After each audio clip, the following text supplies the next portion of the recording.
جی ناظرین، آپ کا خیر مقدم ہے علم و علماء میں آج موضوع ہے حضرت سیدنا امام حسن رضی اللہ تعالیٰ عنہ، اور ظاہر ہے آپ کے فضائل و مناقب بھی ہم شامل کریں گے تاکہ ہمیں ان کی سیرت و کردار سے روشنی ملے اور ہم بھی اپنے سیرت و کردار کو روشن کر سکیں۔ قبلہ مفتی محمد اکمل مدنی صاحب سے میں گزارش کروں گا کہ حضرت کے فضائل و مناقب پر کچھ ارشاد فرمائیے۔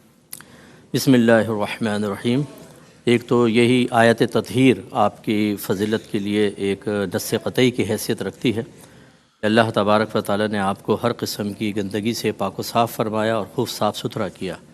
اس کی روشنی میں اگر ہم اس حدیث کو ملا کر دیکھیں تو ایک بہترین نتیجہ سامنے نکلتا ہے کہ ایک مرتبہ نبی کریم صلی اللہ علیہ وسلم ممبر پہ جلوہ افروز تھے، حضرت حسن رضی اللہ تعالیٰ عنہ بھی بیٹھے ہوئے تھے، تو رحمت کونین صلی اللہ علیہ وسلم نے ارشاد فرمایا کہ اللہ تبارک و تعالیٰ میرے اس بیٹے کے ذریعے مسلمانوں کے دو بڑے گروہوں میں صلح کروائے گا۔ سبحان اللہ۔ اس کا مطلب ہے کہ امام حسن رضی اللہ تعالیٰ عنہ کا حضرت امیر معاویہ رضی اللہ تعالیٰ عنہ سے صلح کرنا یہ بشارت نبی کا ایک نتیجہ تھا، اور یقیناً حضرت امام حسن رضی اللہ تعالیٰ عنہ نے اس میں کوئی خطا یا کوئی غلطی نہیں کی تھی، کیونکہ اللہ نے آپ کو ہر قسم کی گندگی سے پاک و صاف رکھا ہے۔ اس کا مطلب ہے کہ وہ عین اللہ تبارک و تعالیٰ کی مشیت کے مطابق تھی۔ تو یہ ایک بڑی آپ کی بہت بڑی فضیلت ہے کہ اللہ تعالیٰ نے آپ کو بچپن سے ہی مسلمانوں کے دو بڑے گروہوں میں صلح کے لیے منتخب فرما لیا تھا۔ پھر یہ بڑی مشہور روایت ہے، نبی کریم صلی اللہ علیہ وسلم نے فرمایا کہ الحسن والحسین سیدا شباب اہل الجنہ، اللہ اکبر۔ کہ حسن اور حسین جنتی نوجوانوں کے سردار ہیں۔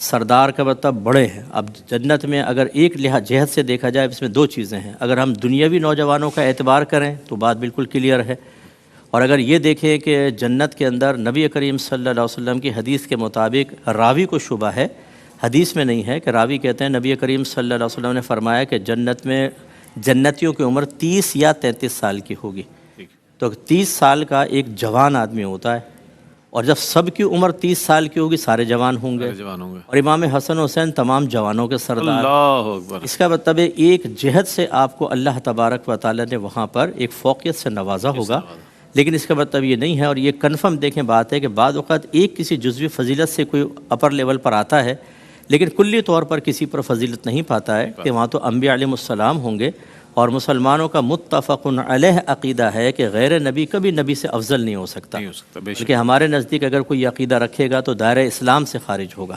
تو خلاصہ کلام یہ ہے کہ آپ جنتی نوجوانوں کے سردار۔ ایک روایت میں سرکار نے فرمایا کہ ہما ریحانتا یا فی الدنیا، یہ دنیا میں میرے دو پھول ہیں۔ اللہ، ابھی جیسے باتیں ہوئی کہ سرکار سونگا کرتے تھے۔ اچھا، آپ بھی ماشاءاللہ بچوں والے، ہم بھی، یہ چھوٹے بچے ہوتے ہیں نا، ماں کا ملک پی رہے ہوتے ہیں، دودھ، ان کے جسم سے ایک الگ ہی خوشبو آتی ہے۔ آپ دیکھیں کوئی پاؤڈر واڈر کچھ بھی نہ لگائیں، آپ سونگ، ایک عجیب ہی خوشبو ہوتی ہے، بڑی خوبصورت سی خوشبو ہوتی ہے۔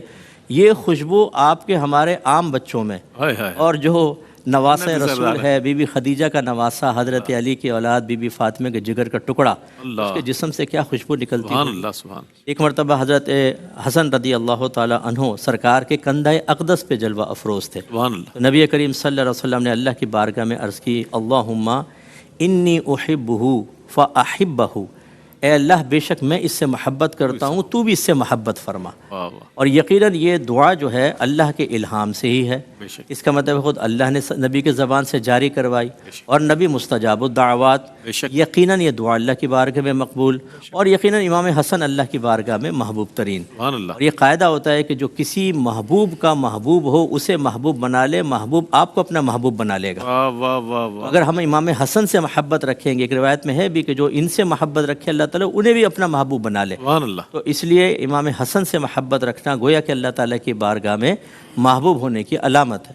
اور ایک جیسے حضرت عاطف صاحب نے ارشاد فرمایا کہ ایک دفعہ آپ کندھے پہ سوار تھے، تو حضرت ابوبکر صدیق رضی اللہ تعالیٰ عنہ نے دیکھا تو مسکرا کے فرمایا بھی ابی شبیہم بالنبی لیسا شبیہم بعلی، اللہ، مجھے میرے باپ کی قسم، یہ میرے باپ قربان ہو جائیں، آپ نبی کریم سے مشابہ ہیں، علی سے مشابہ نہیں۔ حضرت علی وہیں بیٹھے ہوئے تھے تو مسکرانے لگے حضرت علی، مزاح، شستہ مزاح ہوتا تھا۔ اچھا، اب یہ کیا یہ باعث فضیلت ہے کہ بغیر کسی ذاتی کمال کے کسی کے مشابہ ہو جانا؟ یقیناً ہے، کیونکہ اس کو باب فضائل میں ذکر کیا گیا ہے۔ آپ یہ دیکھیں بعض لوگ کسی اداکار سے ملتے جلتے نا روڈ پہ نکل رہے ہوتے ہیں، لوگ پلٹ پلٹ کے دیکھتے ہیں، اور بعض اوقات تو آٹوگراف لے لیتے ہیں، بعض اوقات تو پکچر کھنچوا لیتے ہیں کہ یار تم مجھ سے فلاں سے ملتے ہو، حالانکہ اس میں انسان کا ذاتی کوئی کمال نہیں، صرف میرا کمال رب ہے جو کسی کے مشابہ کر دے۔ اس کا مطلب یہ ہوا کہ آپ کو یا مجھے اگر اللہ نے مشابہ نہیں کیا، ان کو کیا تو ہے تو اللہ کا کمال، لیکن انہی کو کیوں کیا؟ اس کا مطلب اللہ نے پہلے اس میں کمال رکھا اور کمال رکھ کر اس کمال سے اس کو مزید متصف بھی فرما دیا، یہ ان کے لیے باعث کمال اور وجہ کمال بن گیا۔ اس کا مطلب ہے کسی متبرک شخصیات سے مشابہ ہونا یہ بھی انسان کے لیے باعث فضیلت ہے۔ تو حضرت امام حسن رضی اللہ تعالیٰ عنہ کی فضیلت بھی بیان کی گئی ہے، اور اس کے علاوہ حضرت حسن رضی اللہ تعالیٰ عنہ کے جتنے بھی اوصاف حمیدہ آپ نے ذکر فرمائے تھے، سخاوت، دیگر چیزیں، ان کے اعتبار سے دیکھیں جو سخی کے فضائل ہیں وہ حضرت علی کے لیے، جو اچھے اخلاق کے فضائل ہیں حضرت امام حسن کے لیے، سخی کے لیے، جو دین کے لیے قربانیوں دینے والوں کے لیے فضائل ہیں، مبلغین کے، سب حضرت حسن رضی اللہ تعالیٰ عنہ کی فضیلتیں، یعنی بعض بلا واسطہ فضیلتیں ہیں اور بعض بالواسطہ فضیلتیں ہیں۔ اگر آپ کسی بھی جہت سے دیکھیں تو کمال خاندان رسول یہ ہے کہ نقص آپ کو کچھ نظر نہیں آئے گا، اور فضیلتوں کے دروازے اتنے نظر آئیں گے کہ جتنے کھولتے چلے جائیں اگلا ایک اور باب موجود ہوگا، اس کو کھولیں گے ایک اور باب موجود ہوگا، کھولنے والا تھک جائے گا لیکن فضیلتیں ختم نہیں ہوں گی۔ کیا کہنے ہیں، سبحان اللہ سبحان اللہ، کیا فضائل و مناقب خوبصورت انداز میں قبلہ مفتی صاحب نے ارشاد فرمائے۔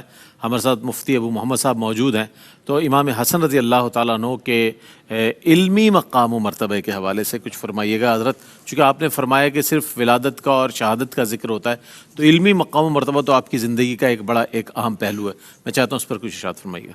بسم اللہ الرحمن الرحیم۔ حضرت حسن رضی اللہ تعالیٰ عنہ کے متعلق میں ایک جملہ یہاں کہنا چاہتا ہوں۔ جی فرمائیے فرمائیے۔ آپ مجموعہ کمالات نہیں تھے، مجموعہ وہ ہوتا ہے کہ جہاں کمالات کو جمع کیا جائے، آپ منبع کمالات تھے، آپ کی شخصیت سے خوبیاں اور کمالات نکلے ہیں، بہت عمدہ۔ اور حضرت حسن رضی اللہ تعالیٰ عنہ اتنی بڑی ہستی تھیں علمی اعتبار سے کہ حضرت علی رضی اللہ تعالیٰ عنہ، جن کے بارے میں آقا دو جہاں صلی اللہ علیہ وآلہ وسلم کا فرمان علی شان موجود ہے، اقضاہم علی باب العلم، اللہ، وہ صحابہ اکرام کے بلکہ اسلام کے چیف جسٹس تھے۔ چیف جسٹس، اور حضور نے فرمایا میں حکمت کا گھر ہوں، علی اس کا دروازہ ہے، بے شک بے شک، تو جتنی خیریں اللہ نے مجھے دی علی ان خیروں کا دروازہ ہے۔ مگر وہ حضرت علی رضی اللہ تعالیٰ عنہ بات بات پر ایک ایک معاملے میں مشورہ کس سے فرما رہے ہیں؟ حضرت حسن بن علی رضی اللہ تعالیٰ عنہ سے۔ کیا بات۔ موسیٰ اشعری رضی اللہ تعالیٰ عنہ فرماتے ہیں کہ کسی نے سوال کیا حضرت علی سے میرے سامنے کہ یہ تو آپ کے بیٹے ہیں اور آپ کو اللہ جل شانہ اتنا مقام دیا کہ آپ ساری زندگی حضور کی تربیت میں رہے، حضور کے ساتھ رہے، حضرات خلفائے ثلاثہ کے مشیر رہے، ان کے ساتھ رہے، اور خود آپ کا علمی مقام یہ ہے کہ آپ اقضاہم علی ہیں، باب العلم ہیں، آپ اپنے بیٹے سے مشورہ کرتے ہیں۔ تو حضرت حسن بن علی رضی اللہ تعالیٰ عنہ کا جو علمی مقام ہے وہ حضرت علی رضی اللہ تعالیٰ عنہ کے اس ایک جملے نے اتنا واضح کر دیا۔ امام شاہ ولی اللہ رحمۃ اللہ علیہ نے اس پر بڑا کلام کیا ہے۔ شاہ ولی اللہ فرماتے ہیں کہ حضرت علی رضی اللہ تعالیٰ عنہ سے جب یہ سوال ہوا تو آپ نے جواباً فرمایا میں حضرت حسن کی ذہانت میں رسول پاک صلی اللہ علیہ وسلم کا فہم دیکھتا ہوں۔ اللہ اکبر۔ نے جب بھی حضرت حسن بن علی سے مشورہ کیا تو مجھے اس کے مشورے سے، ان کی ذہانت سے مجھے آقا دو جہاں صلی اللہ علیہ وسلم کا فہم نظر آیا۔ صحابہ اکرام رضوان اللہ تعالیٰ علیہم اجمعین کے ہاں آپ کا اتنا بڑا علمی مقام تھا کہ جہاں صحابہ اکرام ان سے مسائل دریافت کرتے تھے، اور ہوتا بھی کیوں نہ کہ خود حضرت حسن بن علی رضی اللہ تعالیٰ عنہ فرماتے ہیں کہ دین اسلام کے بے شمار پہلو ہیں جن کی تعلیم براہ راست میرے نانا مصطفیٰ نے فرمائی۔ ایک موقع پر آپ نے فرمایا کہ دعائے قنوت مجھے میرے نانا نے سکھائی، اور اسی طرح آیت الکرسی میرے نانا نے سکھائی، وضو کا طریقہ سب سے پہلے مجھے میرے نانا نے سکھایا، اور یہ جو دعا پڑھی جاتی ہے بسم اللہ الذی لا یضر، فرمایا یہ سب سے پہلے مجھے میرے نانا نے میری زبان پہ چڑھائی، ان کے ذریعے میں نے سیکھی۔ اور آپ کا علمی مقام یہ تھا کہ حضرت عمر رضی اللہ تعالیٰ عنہ جیسی شخصیت، حضرت عثمان غنی رضی اللہ تعالیٰ عنہ جیسی شخصیت، کیا ان کا مقام ہے کہ اگر ساری کائنات ہی ان کو قد کاٹ کی طرف دیکھنا شروع کر دے تو پگڑیاں گر جائیں۔ وہ شخصیات بھی ان کے پاس آ کر جہاں مسائل دریافت کرتے تھے وہاں ان سے اپنے لیے دعا بھی کرواتے تھے۔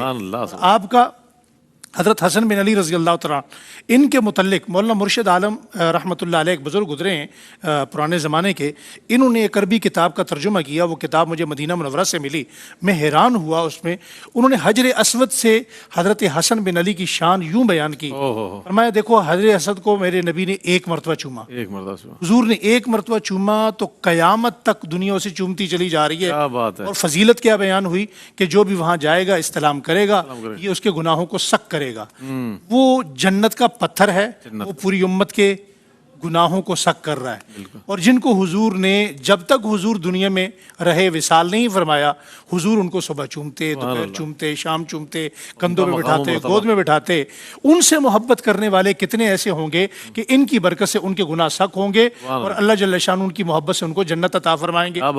تو اللہ جل شانہ کہ یہ وہ ہستیاں ہیں ان منتخب شدہ کہ جہاں ہم 1.25 لاکھ صحابہ اکرام کے بارے میں کہتے ہیں نا ان اللہ اختارنی واختار لی اصحابی، یہ وہ لوگ ہیں، حضور نے فرمایا اللہ تعالیٰ نے میرا بھی انتخاب فرمایا اور میری اولاد اور میرے اصحاب کا بھی انتخاب فرمایا، تو حضرت حسن بن علی رضی اللہ تعالیٰ عنہ کا انتخاب بھی انہی شخصیات میں ہوتا ہے۔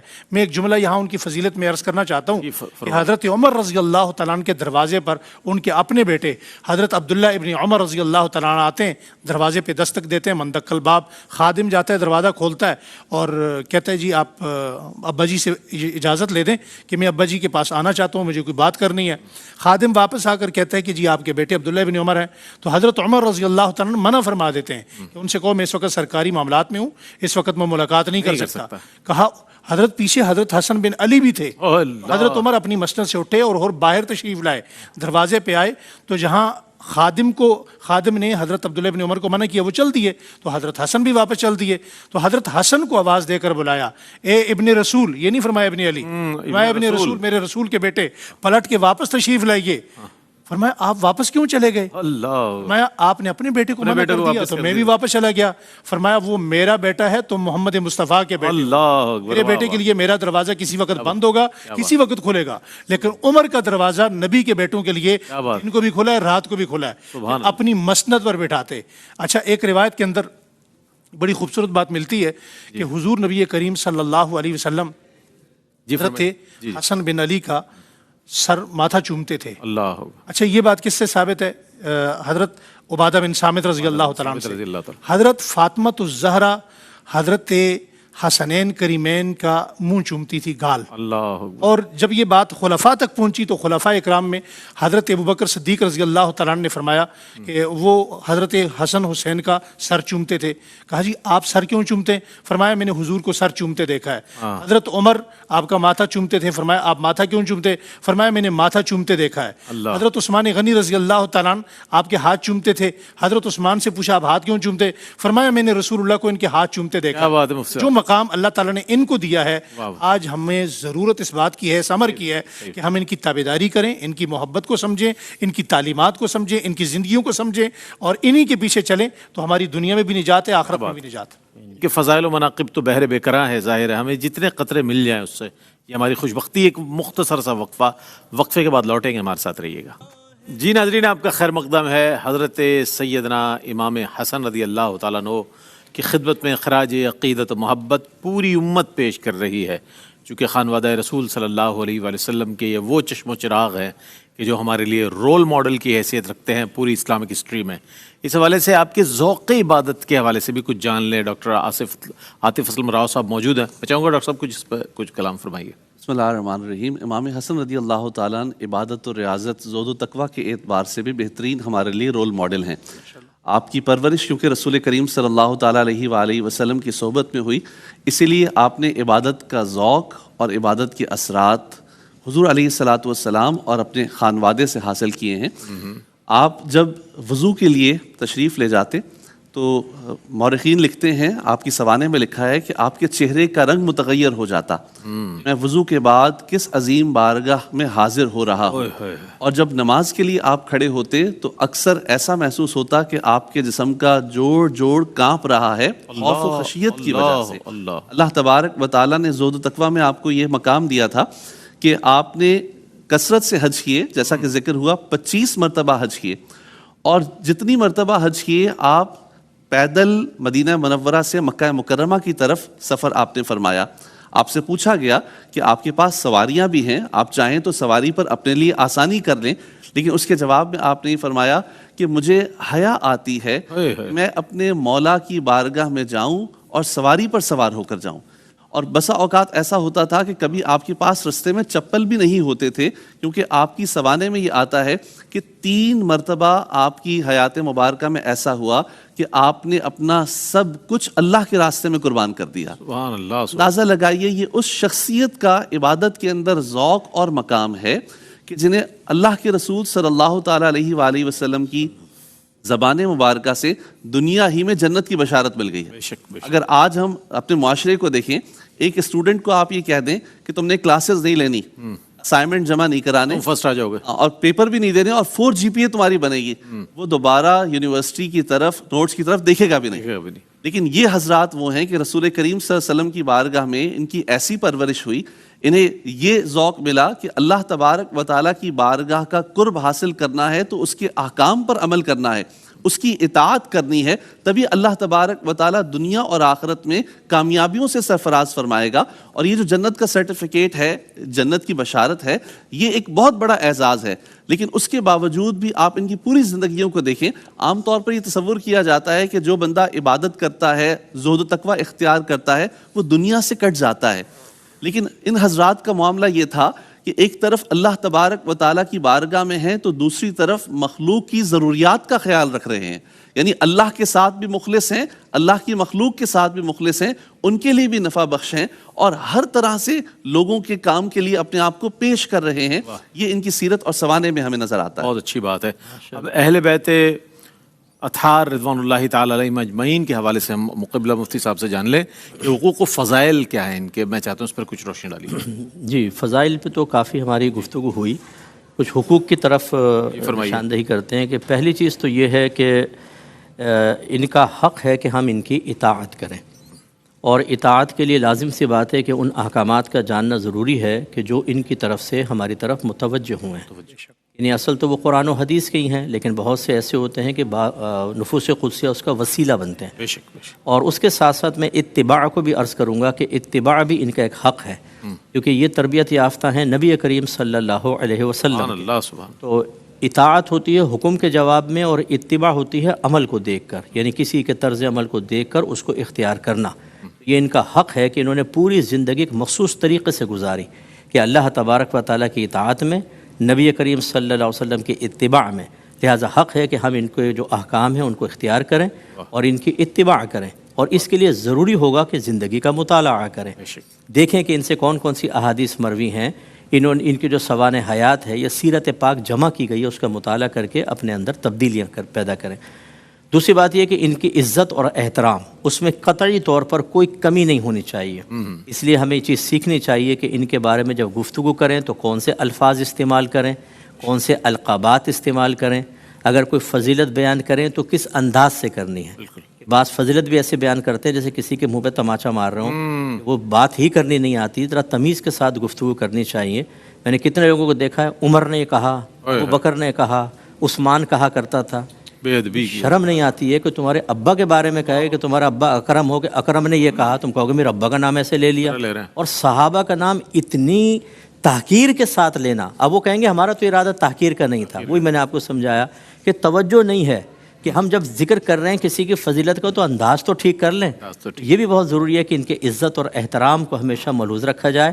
اگر خدا نخواستہ کسی بھی جہت سے کسی بھی موقع پر کسی بھی لمحے محسوس ہو جائے کہ کوئی بے ادبی کا ارتکاب ہو گیا, اللہ کی بارگاہ میں فوراً توبہ کریں, تدارک کریں, تھوڑا بہت خرچہ کر کے کفارہ کریں, تاکہ میدان معاشر میں ایسا نہ ہو کہ سامنے کھڑا کر کے ہم سے اپنے حقوق کا مطالبہ کر لیں.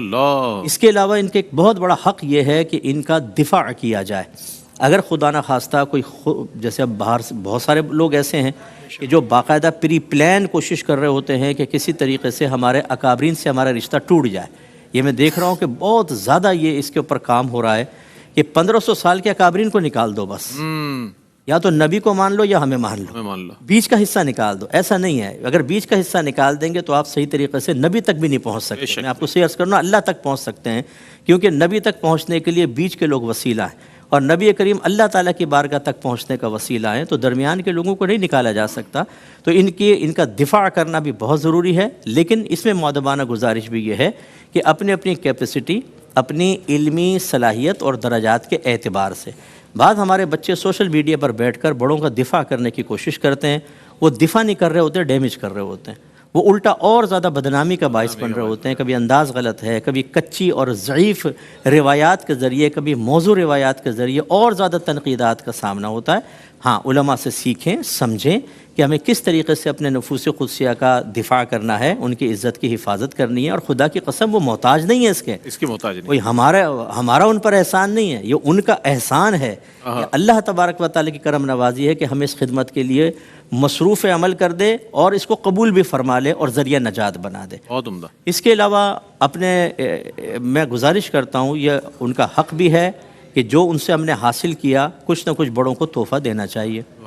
اور ہمارے لیے بہترین تحفہ یہ ہے کہ جو بھی آپ نیک عمل کریں اس کا ثواب ان کو ایصال کرتے رہیں، ان کے فضائل و مناقب بیان کریں.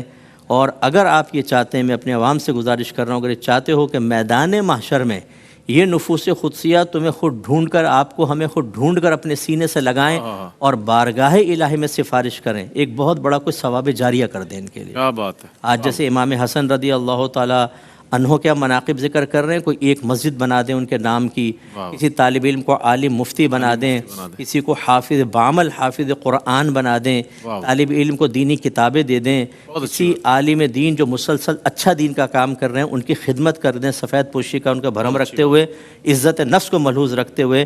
تو انشاءاللہ عز و جل جب یہ ثواب بارگاہ امام حسن میں پہنچے گا، اللہ تبارک و تعالیٰ پہنچائے گا اور وہ اس کو جانیں گے. یہ وہ نفوس قدسیاں ہیں. ابھی جیسے بوڑھی خاتون کا ذکر کیا تھا نا، امام حسن حسین سفر پر تھے تو انہوں نے اپنے خیمے میں آپ کو بٹھا کے بکری کا دودھ نکال کر دیا تھا. وہ اس پہ 1000 بکریاں دی ہیں ان کو، حالانکہ بڑھیا پہچان بھی نہیں رہی تھی. ہم تو ذرا دیتے ہوئے تھے نا، ذرا کہتے ہیں پہچان لیا نا تو پھر ذرا تھوڑا سا کرتے ہیں، پہچانا بھی نہیں تب بھی 1000 بکریاں. اس کا مطلب ہے وہ نفوس قدسیاں کسی کا اگر خدمت قبول کرتے ہیں، پہلی بات اسے احسان سے تعبیر فرماتے ہیں، یہ ان کی عاجزی ہے. اور دوسرا کسی کا احسان رکھتے نہیں ہیں، اس کا بدلہ دیتے ہیں. زندگی میں دعائیں دیں گے انشاءاللہ، عالم ارواح میں ہمارے لیے دعا کریں گے اور میدان محشر میں انشاءاللہ ہمارے لیے شفاعت فرمائیں گے. سمجھداری کا مظاہرہ کرنا چاہیے. ابھی ان نفوس قدسیہ کے ساتھ اتنا تعلق مضبوط کر لیں کہ میدان محشر میں اتنے سہارے وہاں موجود ہوں کہ پریشانی بالکل قریب نہ آئے. سبحان اللہ سبحان اللہ. کیا کہنا. بہت ہی خوبصورت، بڑی کنسٹرکٹیو اور بڑی یعنی کہ تعمیری گفتگو جو ہے مفتی صاحب نے جواب عنایت فرمایا. اگر ہم اس کو پیش نظر رکھیں تو ان کی سیرت و کردار سے ہمیں بہت کچھ مل سکتا ہے اپنے آپ کو بہتر بنانے کے لیے. میں چاہوں گا پیغام لے لوں. مفتی ابو محمد صاحب تشریف فرما ہے کہ امام حسن رضی اللہ تعالیٰ عنہ کی سیرت سے جو ہمیں پیغام مل رہا ہے، کچھ اس پر کلمات ارشاد فرمائیے.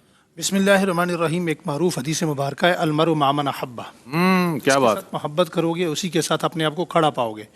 اس کا میں اسی کی تشریح کے لیے ایک دوسری حدیث سنانا چاہتا ہوں کہ من تشبہ بقومہ فہو منہم.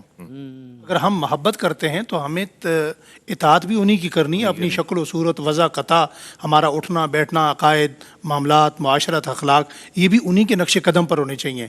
اور تیسری ایک بات میں یہاں پیغام کے طور پہ یہ عرض کرنا چاہتا ہوں کہ قرآن کریم میں فَإِنْ آمَنُوا بِمِثْلِ مَا آمَنْتُمْ بِهِ فَقَدِ اهْتَدَوْا، پوری امت کے لیے قیامت کی صبح تک آخری انسان کے لیے جو رول ماڈل ہیں وہ صحابہ اکرام ہیں. حضرت حسن ہوں، حضرت حسین ہوں، حضور کی بیٹیاں ہوں، حضور کے نواسے ہوں، صحابہ اکرام سے بڑھ کر پروٹوکول ان کو کوئی نہیں دے سکتا.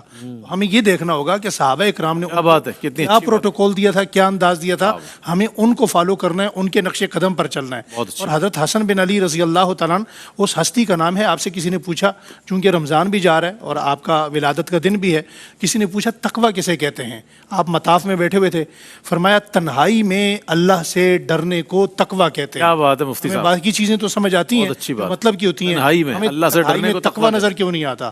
اللہ تعالیٰ ہمیں ان کے نقش قدم پر چلنے کی توفیق نصیب فرمائے اور ہم زندگی میں جتنے اچھے اعمال کریں اللہ تعالیٰ انہیں اصال ثواب کرنے کی توفیق. بہت اچھی بات ہے. ڈاکٹر صاحب ون لائنر میں چاہتا ہوں پیغام. ہمیں معاشرے میں جو انتشار نظر آ رہا ہے یا دنیا میں جو انتشار نظر آتا ہے، اس کا ایک سبب یہ ہوتا ہے کہ ہم انفرادی طور پر بہت کچھ چاہتے ہیں اور اجتماعیت کو پس پش ڈال دیتے ہیں. امام حسن رضی اللہ تعالیٰ عنہ کی سیرت و کردار ہمیں بتاتا ہے کہ آپ نے منصب خلافت کو چھوڑا تاکہ امت کو اس سے فائدہ ہو. قتل و غارت گری نہ ہو، اور ایک بہت بڑے مفاد کے لیے اپنی ذات کو آپ نے فراموش کر دیا، اس منصب کو فراموش کر دیا۔ ہمیں بھی چاہیے کہ ہم اجتماعیت کو ترجیح دیں اور انفرادیت کو بسا اوقات پس ڈال دیا کریں۔ کیا کہنا، میں بہت شکریہ ادا کروں گا۔ حسن کو بادشاہ خاص و عام کہتے ہیں، حسن کو بادشاہ خاص و عام کہتے ہیں، علی کا نائب و قائم مقام کہتے ہیں، علی کا نائب و قائم مقام کہتے ہیں۔ دلیل ایک ہی کافی ہے ان کی عظمت کی، دلیل ایک ہی کافی ہے ان کی عظمت کی، انہیں حسین بھی اپنا امام کہتے ہیں، انہیں حسین بھی اپنا امام کہتے ہیں۔ میں مفتی ابو محمد صاحب آپ کی تشریف آوری کا بہت شکریہ ادا کروں گا، ڈاکٹر صاحب آپ کی تشریف آوری کا کہ حضرات تشریف فرما رہے اور بہت عمدہ کلام فرمایا۔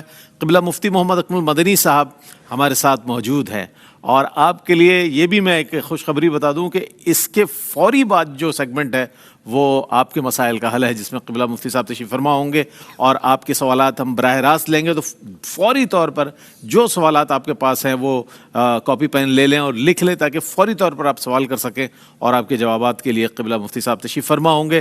تو ایک مختصر سا وقفہ ہے، وقفے کے بعد لوٹتے ہیں۔